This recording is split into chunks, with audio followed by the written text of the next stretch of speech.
What's up, folks? Today I'm going to be doing something a little bit different than what I usually do. Um, Typically I just upload randomly, but with the quarantine or whatever and the pandemic, I've had a lot of time on my hands, and I kind of just want to make content. Some people are going to like it, some people are not. But I have been playing a lot of Apex. I really haven't played Apex since before recently. Since the launch, about a month after. So it was like before season one. Well, actually, it was season one because I purchased the battle pass and then I just stopped playing. People who know me know I like Apex because it's the source engine, and I really enjoy it, and the movement and everything. But yeah, I've been playing a lot recently, and my friends and I have discussed like who we think is OP, what we think is OP, things we like, and stuff like that. So here we're just gonna go through the patch notes a little bit. Gonna give my opinion on it. Now I'm by no means a fantastic player. Um, but I am, however, an experienced FPS player and someone who is able to be pretty rational about things. Okay, so number one, arenas. I've been saying it for the longest time. Apex would be a dope ass game if they just put an arena mode in. However, this is bad for regular Apex players. Well, I guess not regular, but current Apex players that enjoy the BR. Because I do not. That's not true. I don't enjoy BR as a whole. I was gonna say I don't enjoy the BR mode on this, but obviously I've been playing it. Um, I think 3v3 or even a 2v2 would be cool, but 3v3 is fine for me. I don't really have any kind of issues with that or anything. I think it's really cool that they're kind of testing some things out and seeing if things work and all that. So props to them for that, for trying. Uh, Many people aren't big fans of EA as a whole, and EA's made a lot of bad decisions in their time, but that's pretty cool. These are just the maps. It looks like looks like some solid maps, to be honest.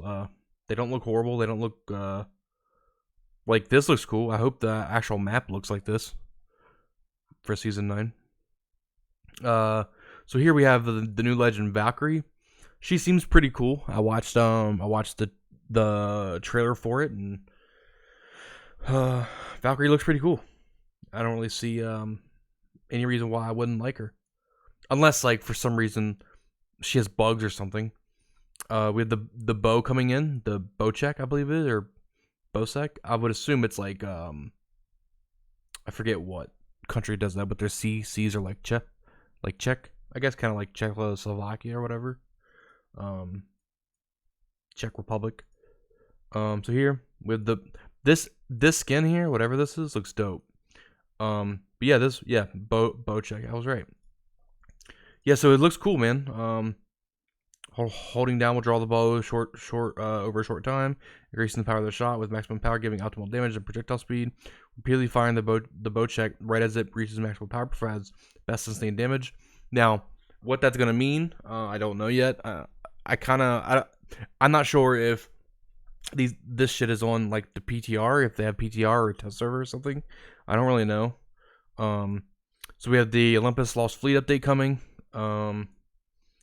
Looks like some pretty cool different little like changes. I don't really know what all this means though, but we'll see.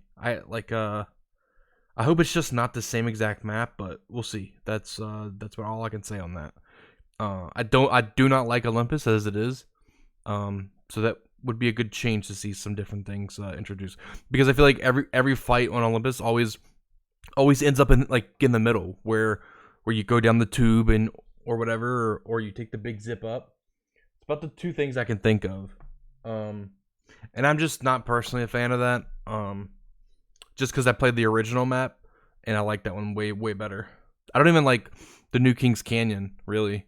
Little too open for me compared to what I'm used to, or not what I'm used to, but what I remember. This is the big one. This is one of the biggest changes I think that they could have made in a positive aspect. So you get a white helmet, a white armor, a white knockdown shield, 2 shield cells, and 2 syringes. This is really good. I think that we're gonna see certain items get buffed here in the near future, like the Mozambique. I think the Mozambique. Well, it is getting a buff, but we'll go over that. So it says your players will now start a match with the starter kit, and then it tells you what you have. They've removed level 1 helmets and knockdown shields from the loot pool completely.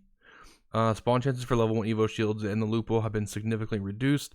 That's because for armor swapping and things like that, when you get in a fight, they don't want to remove them completely, but it looks like they want to give an option to have more loot on the ground. One of my big complaints about Apex currently is I feel like there's a lot of garbage ass loot that shouldn't be there. Like you'll go and you'll go into a whole building and you'll see like three white knockdown shields. I just don't kind of see a point in that. But moving on, so they do make dev notes for everything, and so if you ever, if you want to go see what they said, you can. I'm not personally gonna read them for everything. We have emotes now. This is pretty cool. That's actually really cool. It says introducing emotes. Every legend will have one emote unlocked at launch, and additional emotes can be obtained through Apex packs or by crafting them. Equip your emotes to the emote wheel and flex away. It's great fun to show off to your squad mates in the starting room of arenas. Okay, so there's going to be a starting room. That's pretty cool. I actually don't know a lot about the arena mode. So what is this? The video shows anti-peek feature working on the purple dummy behind the rock.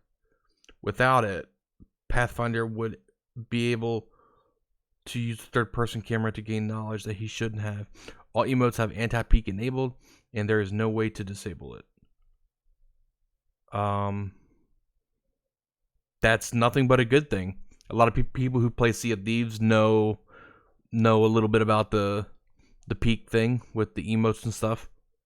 So that's cool. Third personing is annoying. Battle Pass, I don't really care too much about that. I know there's a Battle Pass coming. This is a pretty cool Wraith skin. Not a big fan of Rampart skin, to be honest with you, but the white and orange is cool, but I don't know. I'm just not a big fan of Rampart, really. Legend updates. So this is kind of the important part. Low profile characters. Low profile no longer exists. This trait has been removed from Wraith, Lifeline, and Watson. That's great. It says here, after our successful experiment with Wraith's hitboxes, we are now confident that we can solve the balance issues between smaller and larger legends, blah, blah, blah, blah, blah. Yeah. So the first kind of a nerf, sort of. Combat Revive no longer deploys a shield, can now revive 2 players at the same time, can now cancel active revives in progress to allow your teammate to defend themselves with their knockdown shield. That's pretty cool. The shield thing I wasn't a super big fan of. DOC heal drone, heal rate increased from 5 HP per second to 8 HP per second. Deployment time before healing begins reduced by roughly 33%. So this is kind of a buff. This is a buff here. So like if you want to determine whether or not a character gets nerfed or buffed, it's kind of hard to say because she gets one thing nerfed. She no longer gets the shield, but she can revive 2 people at one time. So that's kind of a buff after the nerf. The shield, yeah, sure. I think kind of the shield is just going back to regular, but the shield was a big plus to rezzing teammates.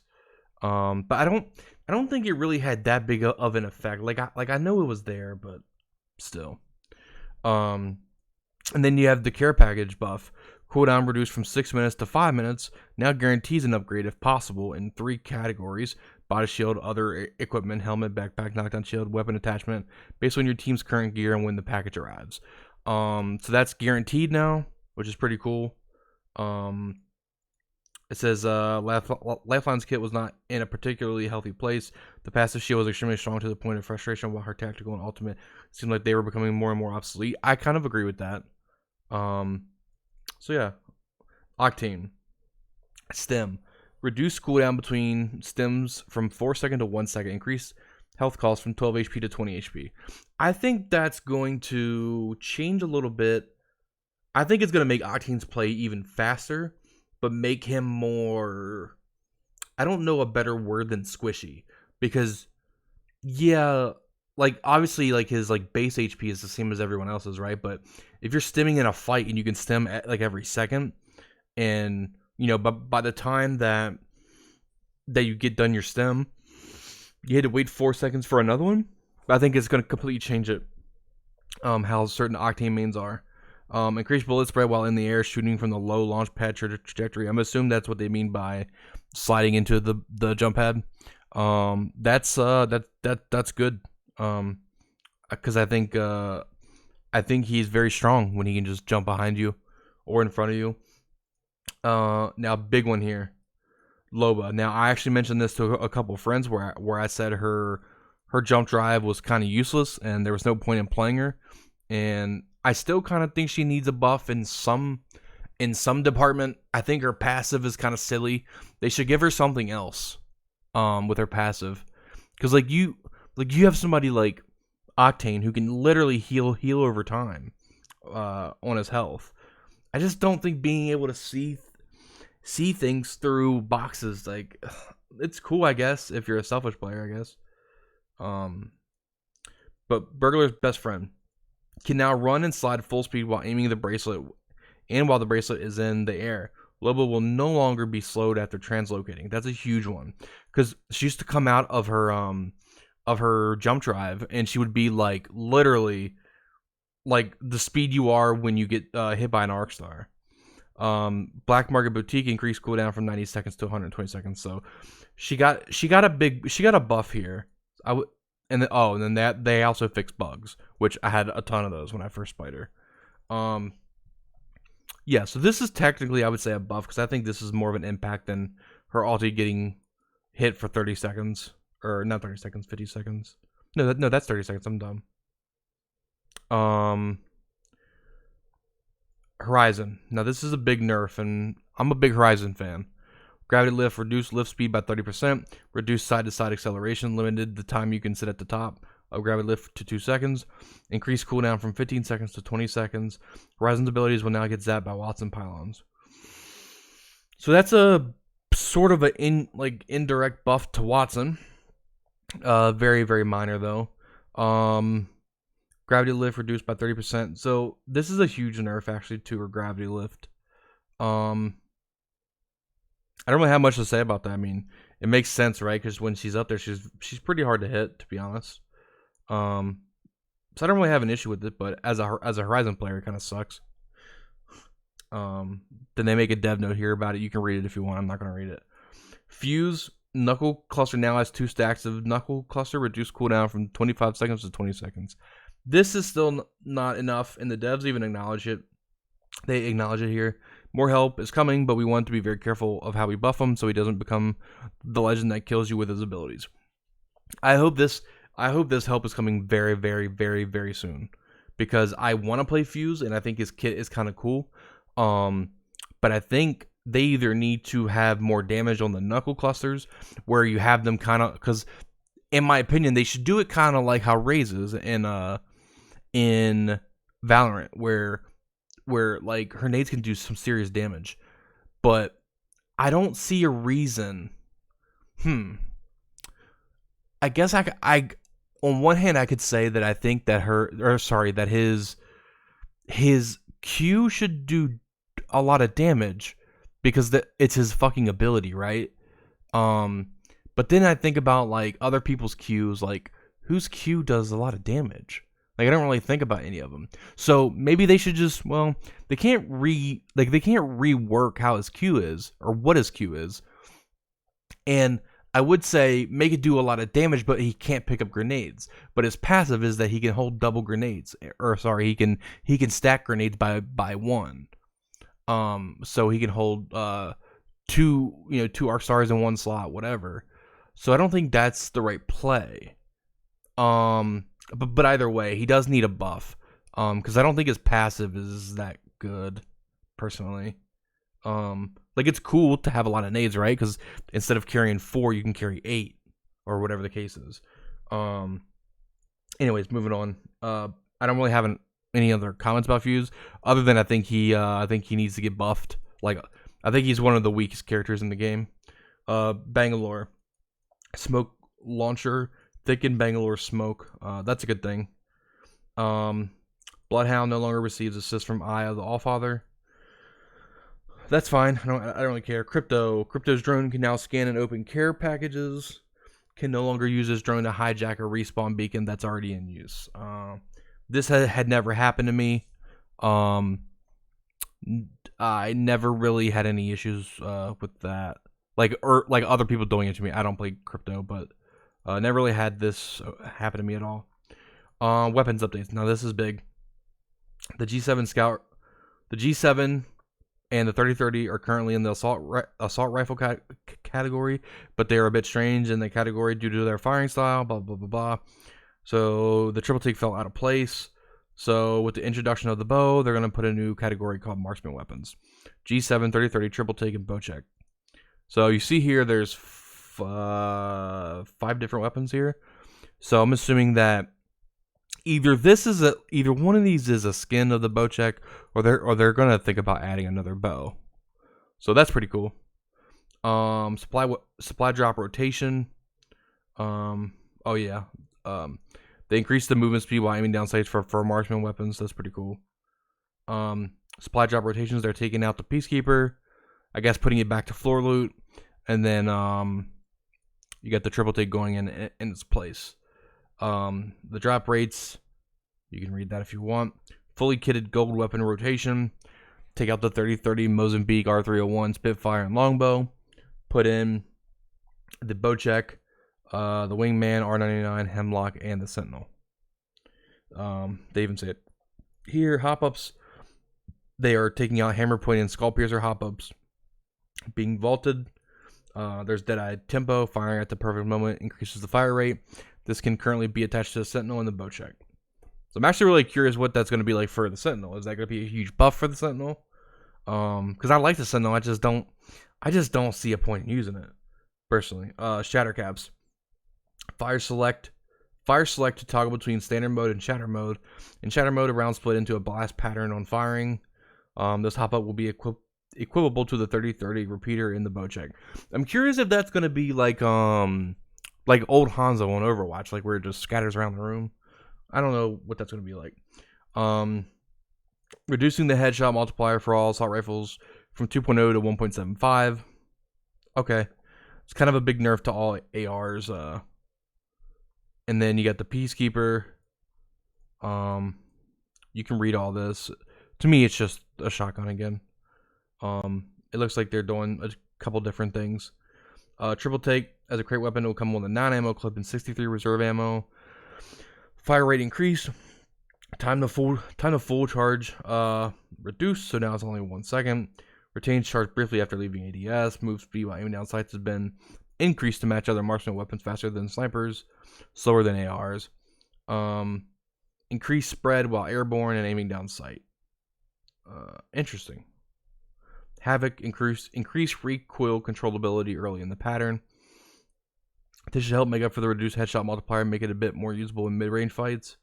Spitfire, reduced recoil controllability early in the pattern. Spitfire is too strong at the moment, boasting good damage output with low recoil, making it a bit harder to control early in the pattern. See, I think this is on the way to something good, but they said here, that said, we're prepared to make more changes to the Spitfire if it remains too powerful, which I think it is, and I don't think this is enough, because people can learn to control recoil pretty damn easily, to be honest with you. 30-30 repeater, increased leg damage, boost speed. Okay, I don't really use it, so I don't really care. G7 Scout, don't really use it, don't really care, to be honest with you. Longbow. Now these two are important. Increased headshot multiplier from 2.0 to 2.15. Increased headshot multiplier the same. As we've done before, when Skull Piercer is out of the loot pool, we're giving the longbow and wingman I can't say that word. Compensatory. Basically, they're just giving a fucking buff. I'm dumb. Sorry. So that's cool. So it's kind of like having a Skull Piercer on it at all times almost. I don't know what the Skull Piercer used to bring it to, but I would say that 2.15 is probably pretty damn close. Mozambique is getting a little bit of a puff. Increased magazine capacity from 4 to 6. Move the lower 2 pellets inward in the blast pattern. Okay.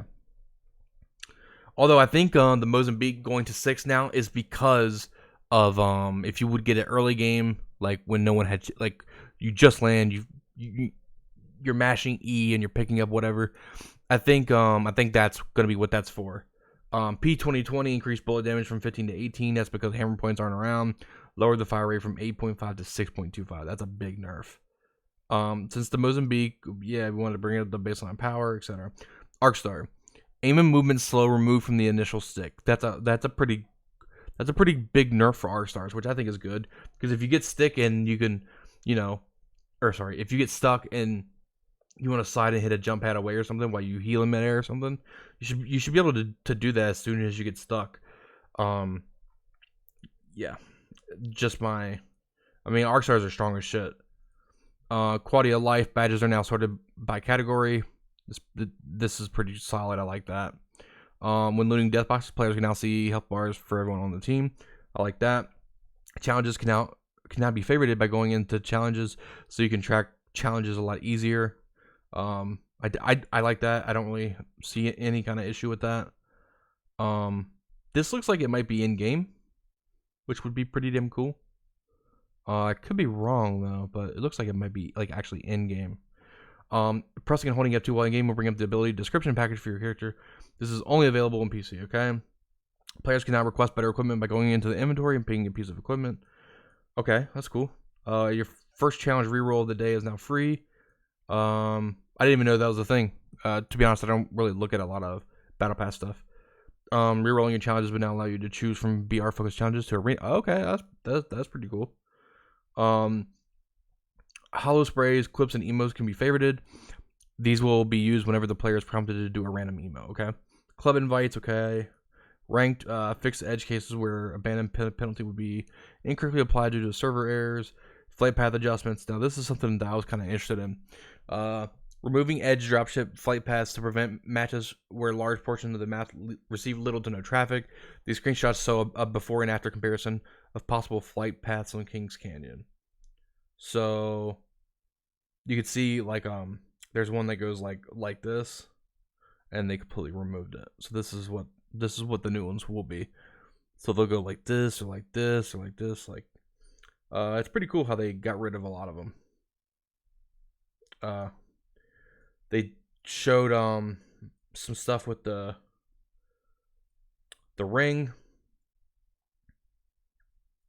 It's pretty cool, I guess, that they're reducing waiting time, making the game faster.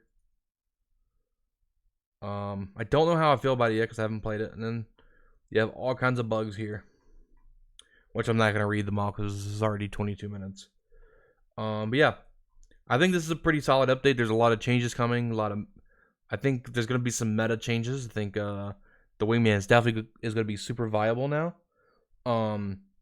That it has increased headshot damage. I definitely will be seeing what that damage is as soon as I get the update on Tuesday, and see if it's better or worse than it used to be. But yeah, thanks for watching. If you took the time, I know it's a 23-minute video or whatever, but yeah, I'm really into patch notes and stuff, so I really enjoy even games that I don't play. Like I kind of keep up with the patch notes a little bit, like Sea of Thieves and stuff like that. But this game specifically is very important to me because I think Apex Legends has a chance to be a huge arena game, and I think they're gonna see a huge increase in popularity in their game because of arena. But that's all for now. I appreciate you guys watching. If you did, if you want to sub. If you want to like it, that'd be great. Thanks for watching. Peace.